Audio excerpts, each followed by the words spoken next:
Bonjour et bienvenue sur ma chaîne YouTube.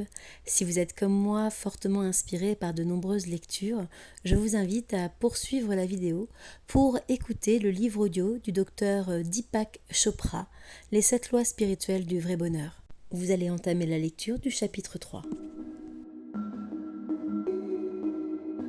La deuxième clé. Ayez une bonne opinion de vous-même. Avoir une bonne opinion de soi n'est pas la même chose qu'améliorer l'image de soi. L'image de soi résulte de l'opinion d'autrui. Le soi authentique se situe au-delà de toute image. On le découvre à un niveau existentiel qui n'a aucun rapport avec la bonne ou la mauvaise opinion qu'on peut avoir de vous. Il est sans peur, il est infiniment précieux.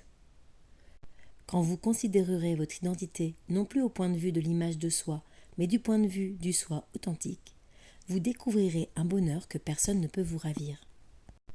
De même que toute personne ici-bas, vous méritez votre tendresse et votre amour.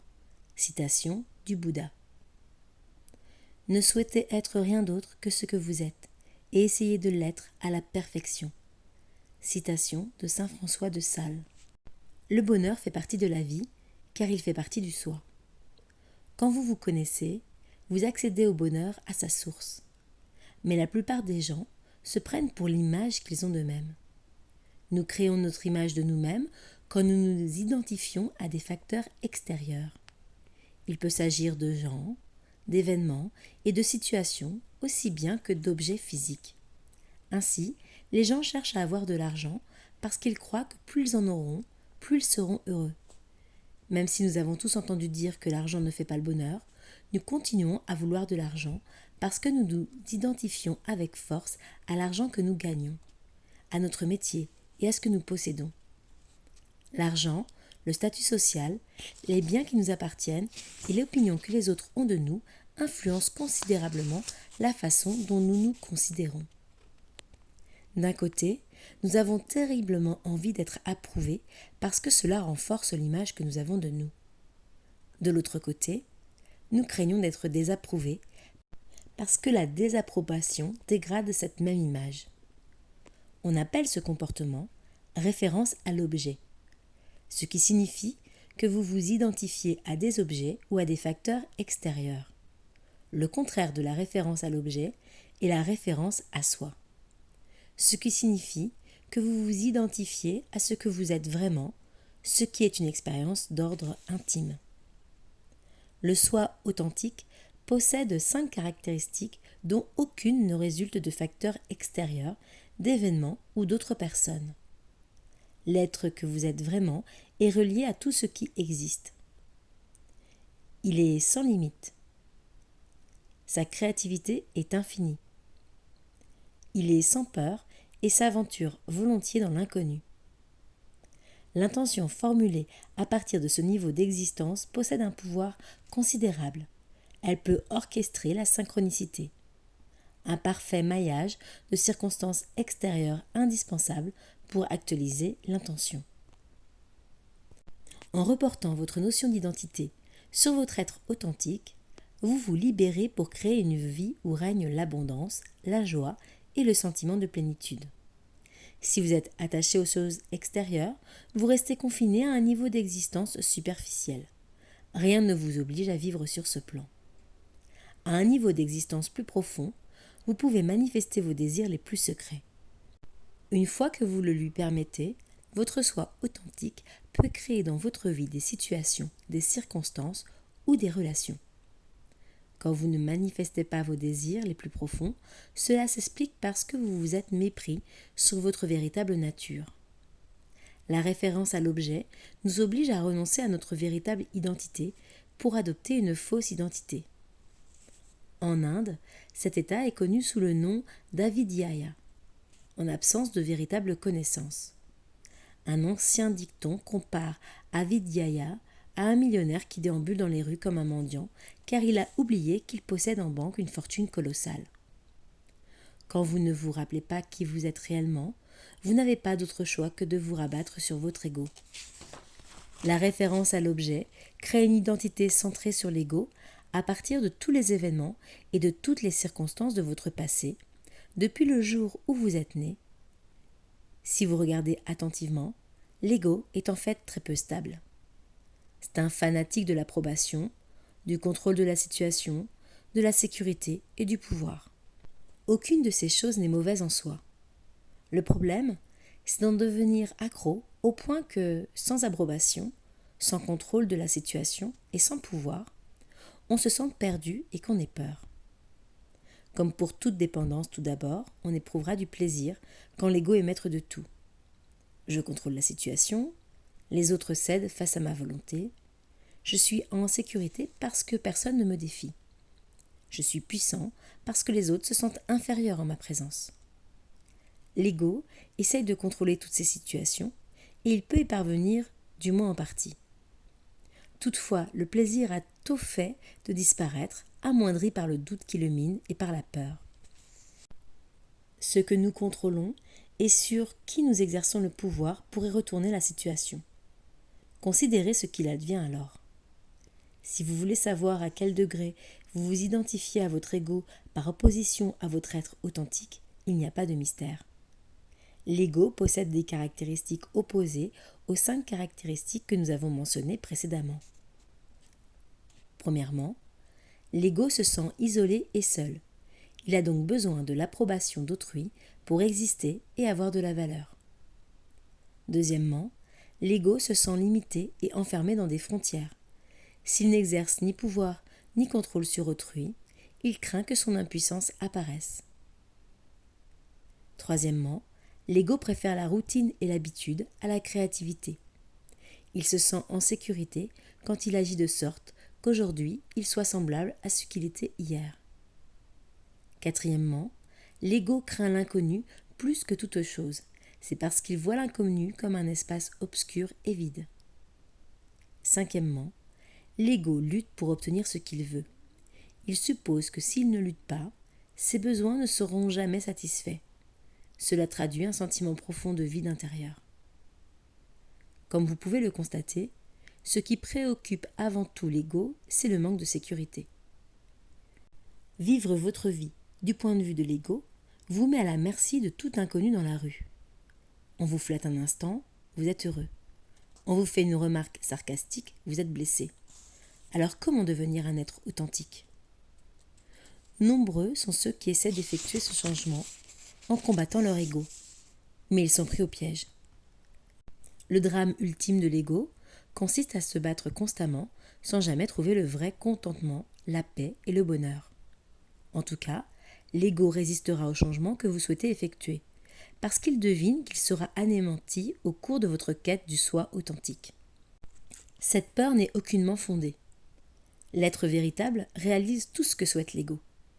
La paix, le contentement, la joie, un sentiment de complète sécurité, parce que toutes ces qualités se trouvent en lui. Vous n'avez pas à vous battre pour les trouver. Le vrai problème est donc que le chemin sur lequel votre ego vous a orienté n'était pas le bon chemin au départ. L'ego se sent déprimé quand il ne peut obtenir ce qu'il veut. Il a l'impression d'être en situation d'échec. Ce dont il ne se rend pas compte, c'est qu'on n'échoue pas quand ce qu'on voulait était inaccessible au départ. L'ego fait toujours fausse route. La référence à l'objet ne mènera jamais à la sécurité, à la certitude, au contentement et à la plénitude. Aussi, la vraie question est-elle de savoir comment amener l'ego à se débarrasser de ses comportements erronés, tout en mettant fin, en même temps, à l'habitude qui depuis toujours consiste à s'identifier à des objets extérieurs. Commencez donc par prêter attention à ce que vous faites. Souvenez-vous que la pleine conscience est la clé du changement. Presque tout le monde se démène pour essayer de gagner l'approbation d'autrui en répétant un schéma qui remonte à la petite enfance, alors que nous avions l'impression qu'il fallait gagner l'amour de nos parents. En son absence, nous nous sentions totalement perdus. Nous pensions même que nous pourrions mourir, ce qui aurait été possible. Mais maintenant, nous sommes des adultes. Remarquez comme les moindres affronts peuvent encore vous blesser facilement, comme vous êtes affreusement malheureux quand quelqu'un que vous aimez ne prête pas suffisamment attention à vous ou semble s'éloigner de vous. Prenez conscience de ces sentiments que vous éprouvez habituellement. Le souvenir d'avoir été blessé dans le passé vous fait attacher une importance excessive à ce qu'un inconnu pense de vous. En raison du besoin affectif que vous ressentiez quand vous étiez enfant, il vous est difficile d'accepter que quelqu'un que vous aimez puisse simplement avoir besoin d'espace de temps à autre. Une fois que vous acceptez d'être pleinement conscient, ne luttez pas contre la crainte et le sentiment d'insécurité dont vous vous êtes débarrassé. La pleine conscience possède le pouvoir de guérir, et si vous vous contentez de regarder et de laisser faire. Vous subissez un affront pénible, vous vous sentez blessé. Entrez en contact avec ce sentiment, et il disparaîtra. Votre ego veut que vous vous souveniez du passé car il croit à tort que vous devez continuer de vous défendre toujours et toujours. En nous souvenant de ce qui nous a fait mal dans le passé, nous rassemblons notre énergie de façon à être certains que nous ne serons pas blessés comme par le passé. Mais si nous essayons d'imposer le passé au présent, nous ne supprimerons jamais cette menace. Pour éviter de commettre cette erreur, demandez-vous simplement : est-ce que cette blessure m'est familière ? Est-elle ancienne ou récente ? Si vous êtes honnête avec vous-même, vous verrez aussitôt qu'il s'agit d'un problème très ancien. Le passé ressurgit pour vous happer. Maintenant, posez-vous la question suivante. Est-ce que le souvenir de mes anciennes blessures n'a jamais été bénéfique ? Une fois encore, si vous êtes honnête, vous verrez que cela ne vous a jamais été bénéfique. Si le souvenir d'anciennes blessures vous empêchait de vous sentir blessé ici et maintenant, vous ne seriez pas dans un état aussi déplorable. Vous ne seriez pas aussi vulnérable quand on vous désapprouve. Si votre ego était sur le bon chemin, il ne traînerait pas tout un fardeau d'anciennes souffrances toxiques. Il suffit d'être pleinement conscient pour neutraliser d'anciennes blessures en cessant de vous cramponner à la croyance selon laquelle elles vous sont bénéfiques. L'ego a recours à de nombreuses stratégies pleines de subtilité pour vous persuader que vous devez reprendre aujourd'hui toutes les tactiques qui n'ont pas réussi précédemment. Au lieu de jouer le jeu de l'ego, soyez simplement témoin de ce qui se passe. Vous trouverez passionnant de voir clair dans son jeu, car ce comportement a un côté positif. Votre passé recèle aussi des moments de joie, de succès, de plénitude et d'amour. En rappelant ces expériences positives, l'ego murmure : tu vois, tu es sur la bonne voie. Je vais t'en faire connaître d'autres du même genre, fais-moi confiance. En faisant ressurgir du passé le sentiment d'insécurité et en l'associant à des souvenirs de bonheur, l'ego vous berce d'illusions. Un jour, l'image que vous avez de vous-même sera parfaite. Vous regarderez dans le miroir et vous verrez seulement les éléments positifs qui ont constitué votre image et aucun des éléments négatifs. L'ironie de la chose, c'est qu'en recherchant un idéal, vous finissez par perdre de vue votre moi véritable, qui est idéal par nature. Au lieu d'essayer de vivre en conformité avec l'image idéale que vous avez de vous-même, laissez-vous aller à la simplicité et à l'innocence d'être.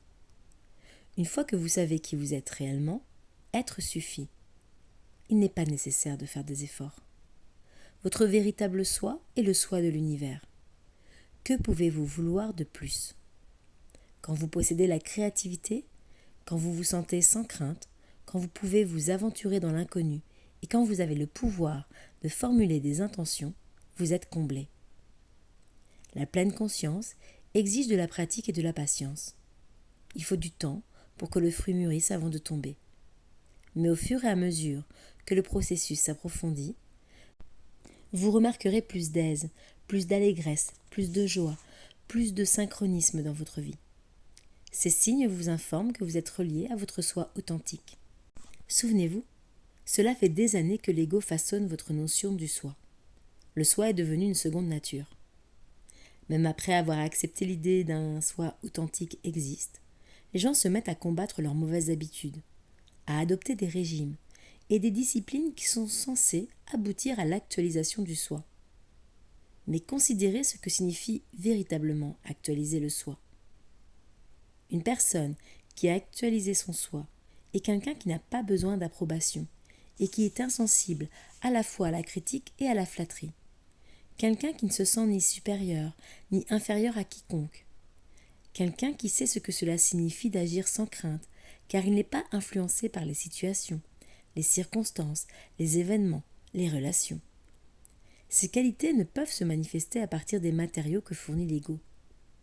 Tout ce que représente votre véritable soi est indépendant de l'image que l'ego a si soigneusement façonnée pour avoir une bonne opinion de lui-même. Il est utile de ne pas oublier de distinguer le réel et l'illusoire. L'abondance est réelle, le manque est illusoire. Être bon est réel, essayer d'être bon est illusoire. Lâcher prise est réel, se cramponner est illusoire. L'instant est réel, le passé est illusoire. Vous êtes réel, celui que vous croyez être est illusoire. En vous référant au soi, vous avez la possibilité de voir et d'accepter la réalité. En tournant le dos au soi, vous ne faites que renforcer le non-réel. Malheureusement, le non-réel est ce que notre culture valorise. Chaque fois que vous vous trouvez en train d'essayer d'impressionner quelqu'un, faites une pause pendant un instant.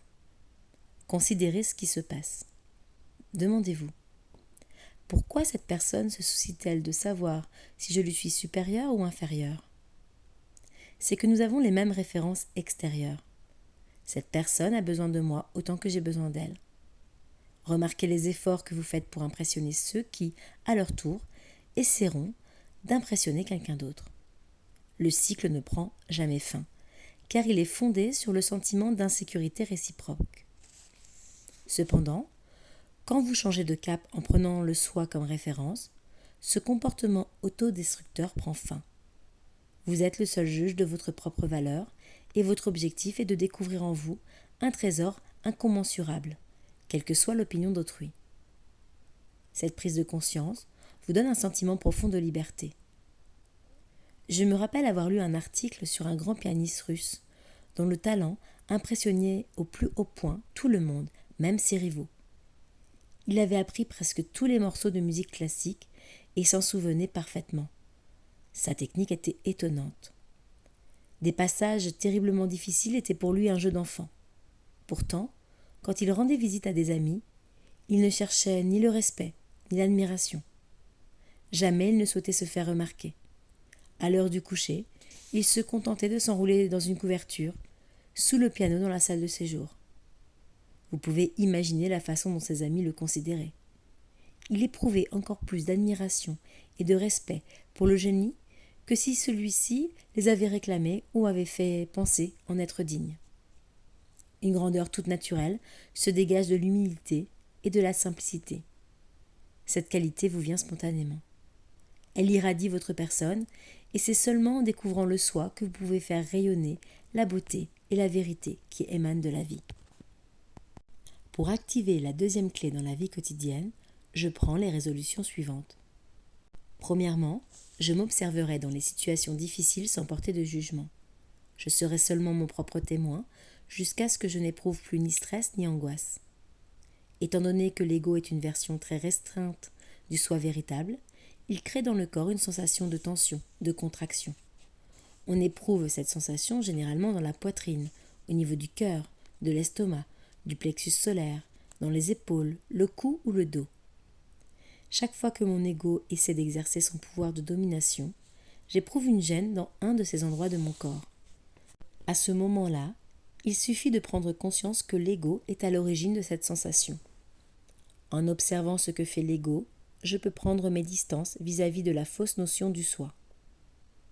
Deuxièmement, je mettrai en doute ma motivation dans les choix que j'effectuerai. La motivation de l'ego prend toujours racine dans sa forte attirance pour le pouvoir, l'autorité, le sentiment de sécurité et le désir d'approbation. Le soi authentique est toujours motivé par l'amour. Aujourd'hui, je vais commencer à me tourner vers le soi véritable, en prenant conscience de ma motivation et en remarquant dans quelle mesure elle est dictée par l'amour et dans quelle mesure elle l'est par l'ego. Troisièmement, je ferai le bilan de ma journée quand j'irai me coucher le soir, en regardant chaque événement du point de vue d'un observateur neutre. Je consacrerai 5 minutes à cette tâche, en laissant le film de la journée se dérouler dans mon esprit. Tout en étant spectateur, je m'efforcerai d'être conscient du moment où j'ai agi sous l'emprise de l'ego et du moment où j'ai agi en fonction du soi authentique. Pour ne rien rater des prochains chapitres du livre de Deepak Chopra, Les 7 lois spirituelles du vrai bonheur, je vous invite à vous abonner à ma chaîne Holistique Inspiration et à laisser un commentaire sur vos ressentis suite à la lecture. Vous retrouverez les différents liens vers les différents chapitres en description de la vidéo. Je vous dis à bientôt pour d'autres lectures inspirantes.